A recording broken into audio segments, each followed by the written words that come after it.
அதனால் இந்த சட்டத்தின் அடிப்படையிலும் அல்லாஹ்வுடைய தூதர் 9 நாள் நோன்பு வைத்தார்கள் என்ற ஹதீஸ் தான் உயர்ந்த தரமுடையது என்று ஹதீஸ் கலையுடைய அறிஞர்கள் விளக்கம் சொல்கிறார்கள். அதனால் சட்டம் என்னவென்றால் 9 நாளும் நோன்பு வைப்பது சுன்னத்.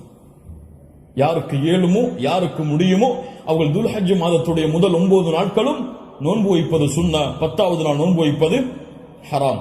நோன்புடைய சிறப்புகளை பற்றி நமக்கு தெரியும்.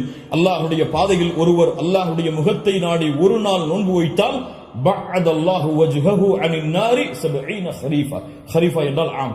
அல்லாஹ்வுடைய தூதர் ஸல்லல்லாஹு அலைஹி வஸல்லம் சொன்னார்கள், அல்லாஹ்வுடைய பாதையில் அல்லாஹ்வுடைய முகத்தை நாடி ஒருவர் ஒரு நாள் நோன்பு வைத்தால் அல்லாஹ் ரப்புல் ஆலமீன் அவருடைய முகத்தை நரகத்தில் இருந்து 70 ஆண்டுகள் தூரமாக்குகிறார். அல்லாஹ் அக்பர்.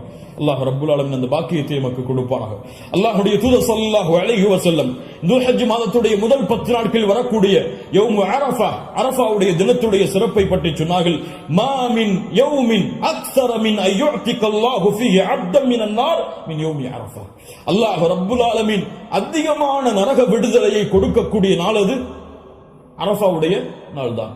அரஃபாவுடைய நாளில் அல்லாஹ் முதல் வானத்திற்கு வருகிறான். எப்படி வருகிறான்? ஏன் வருவான் தெரியாது. அல்லாஹ் வருவான். அல்லாஹ் வருவான்.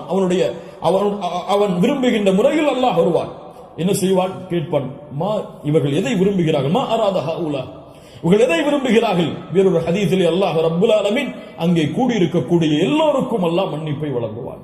அல்லாஹ் ரப்புல் ஆலமீன் அப்படிப்பட்ட மன்னிப்பாளர்களாக ஹஜ் செய்த முடியும்.